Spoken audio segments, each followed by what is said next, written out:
Hello and welcome everyone, I am Ducky Obrien, and today I'll be going over a game called Felix the Toy. Felix the Toy was developed by XYX Games. It was published by Tero, Lunkka, and Valkeala software. I hope I read that correctly. I can't read my own handwriting sometimes. And it was released onto the PC on March 21st, 2021. The MSRP is $1.99, that's right. It's $2. As always, the exact release date, pricing, and platforms may vary from region to region and platform to platform. Alright, I'm gonna go over this game. This is a one-man dev team, so a buddy of mine, OzzyXXX from Twitch, his friend, made this game, and then he asked me to cover it, so I am. I'm gonna be completely honest, the game, the things around the game are a little bit rough. So, for example, I can't change the volume for some reason now. Since oh, it worked now. How did I do it? how did I? Uh-oh. Yeah, there's like no options for resolution and stuff like that. But the general premise of the game is very similar to that of the Toy Story game from, I believe, 1999. Anyways, why don't I play it? I turned the music off because it was just one song on loop, and I don't like that. It's a personal preference thing. The music's okay. Okay, so let's see. What is this? We'll just go Explorer mode.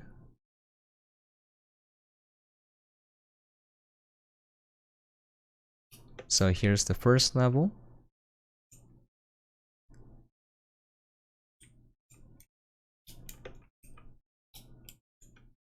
So the goal is to collect keys spread out on the levels, and we're gonna do that. So I do have one minor complaint with the design of the game. I forgot, do I even need to go up here? I don't think I do, I just went here anyways. I'm gonna show it when I get there, let me see. Ah yes, this one. So that those give you hints.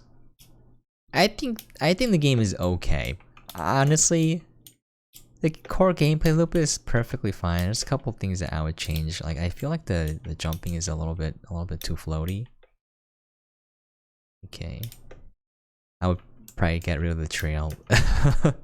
Looks a little distracting. So here's an example I had. So if you look here, it kind of looks like that you can jump on here, right?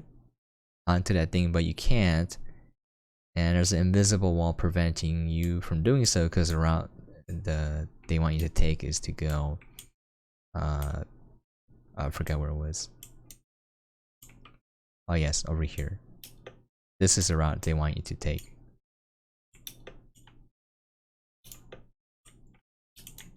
So for me, having invisible walls is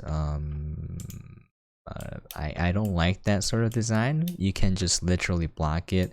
The reason why I say this is I felt a little bit frustrated because it looks like I could jump there, but I couldn't. So I was confused. So I was like, am I doing it right, or am I missing the jump? Because it's clearly that is a path that you're supposed to take.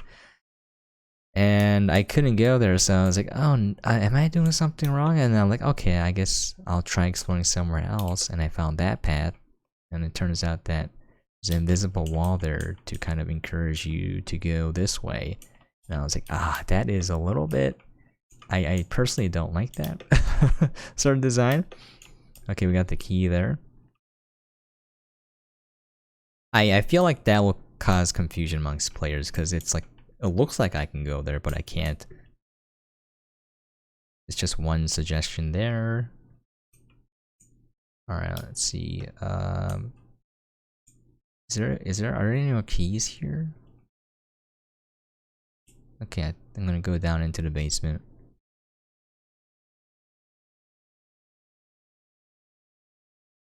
Yeah, that said though, when you know a game is developed by one person, you kind of want to be nicer when you're covering the game, but in reality, it doesn't do any favor to the person buying the game.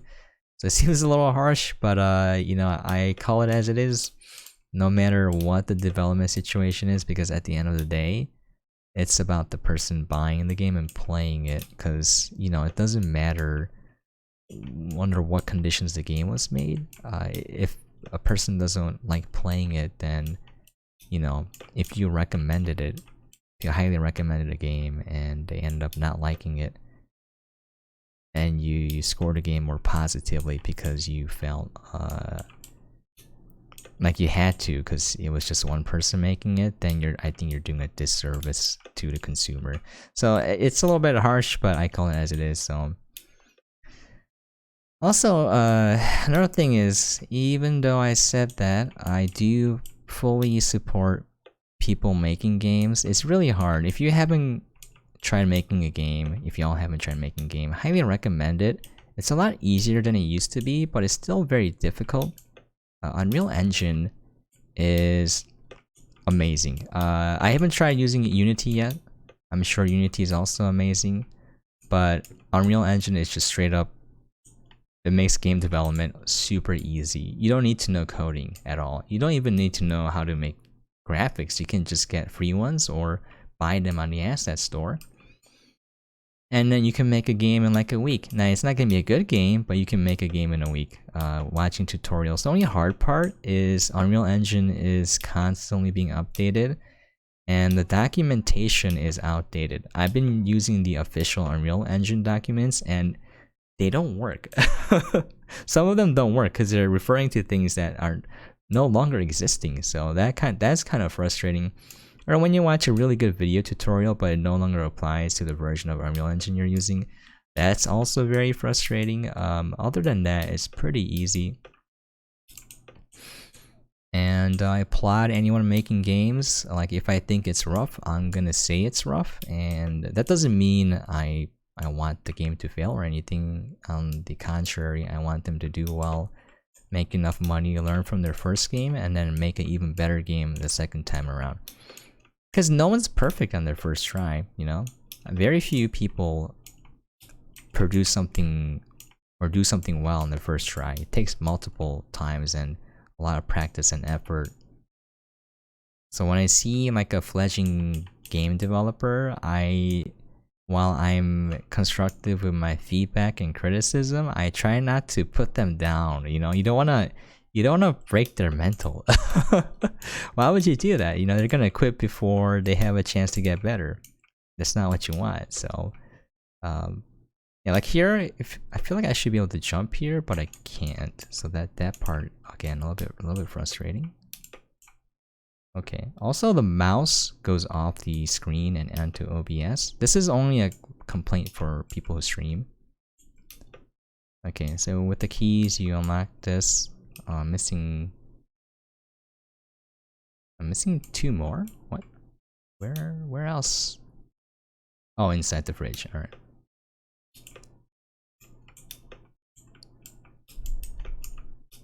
Oh, what the? Oh, over here, yeah. That's not really apparent where I'm supposed to go. Where is the other key? What key am I missing then? That's the last key of the level. Just look through. Am I missing something here? I feel like there's a key here. Right?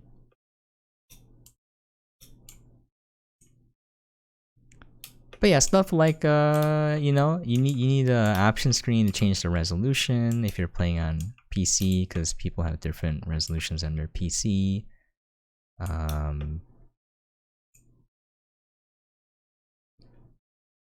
The menu's a little bit janky. Other than that, like, the core gameplay is actually okay. There's potential here. So kudos to you, sir. It's definitely rough.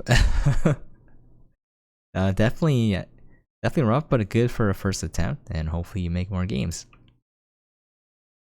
Yeah, the problem is, if y'all don't know, games are super expensive to make when you don't have the skills to do everything yourself. Even if you did, you don't have the time. So for example, this is something I didn't know. If you guys are interested in game dev, I would recommend watching postmortems for small indie studios. They break down basically their process of how they got funding, and then they break down where they spent that funding. And it's kind of an eye-opener for me because I didn't know anything about game dev, but it makes sense now. The most expensive thing for an indie game developer is graphics.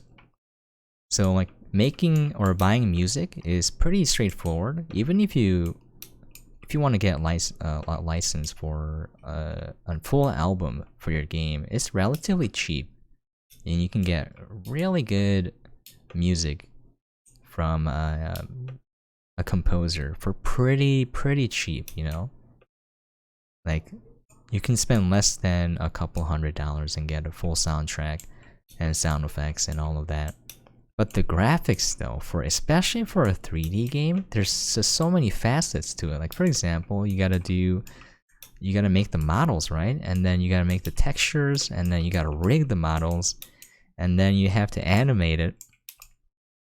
I keep the camera angle is I forgot how I made that jump. And it's just very time consuming. So even if you knew how to do that, it would just take too much time. It would take time away from you actually making the game. And that stuff, since it requires so much work and a lot of it very skilled work, it's really expensive. If you don't believe me, you can look up prices for just VTuber riggings. Oh my god, that's really expensive. It's like 500 or more for just rigging the model, because it takes a lot of time. There was the first level. I will go to this one, and we'll do a little bit of this one, and then we'll call it there. And then if you add on top of that voice acting, voice acting gets super expensive. But in my opinion, it's just better to not have voice acting, because I only have one rule of thumb when it comes to voice acting. If the voice acting is going to be bad or mediocre, just don't put it in the game, because it makes the game objectively worse to listen to it. You can find ways around, like you can make pseudo voice acting, like, you know, Simlish, or make a fake language, just make grunts, or, you know, just say certain words. Yeah, there's a lot of ways around it. But I would not do voice acting as an indie game unless you have access to like people who are very talented amateur voice actors that are willing to do it for cheap, which very few are going to be. So, okay, I can't jump there. Okay, the camera angle's kind of throwing me off here. Yeah, there's a lot of improvements that could be made to the game. There we go. I just can't see. I'm gonna skip this part.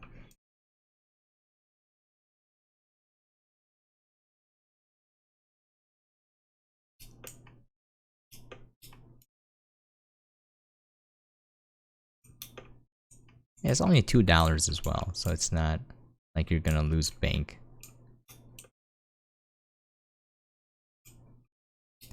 The problem is though, so this is the problem with game development. When you make a game, you have to ask yourself just one question as a developer, and that is, why is someone gonna play this game, my game, over other games? So that's the hard part. Like sometimes, you know, that part is really hard to answer. It has to have something different enough about it where people are like, I want to play this over something else, or literally doing anything else, like watching a TV show or movie. So that's like the number one question you have to answer for anything. Like even for me as a content creator, I have to answer the question, because I'm like, why would people want to check out my preview content over someone else's? And honestly, I don't really have an answer for that. I don't have anything special I'm doing or different. So I'm working on that, or I'm working on that, guys. I'm working on it so that people have a reason to watch it over someone else's.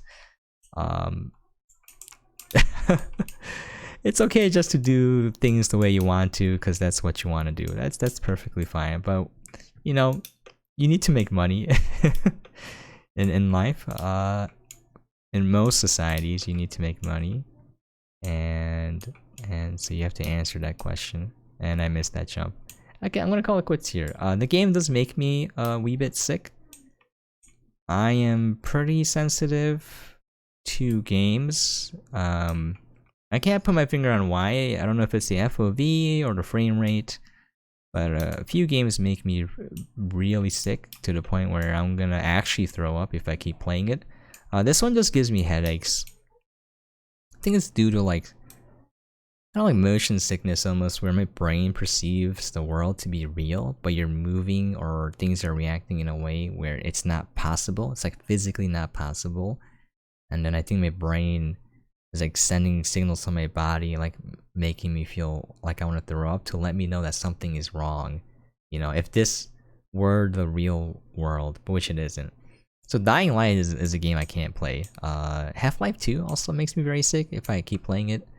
I think a John Woo...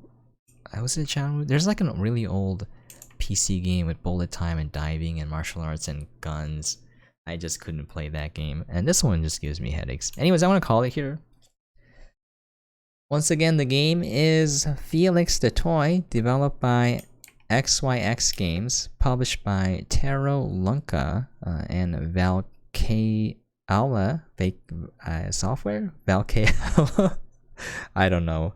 And it's out now for $2 on the PC, $1.99.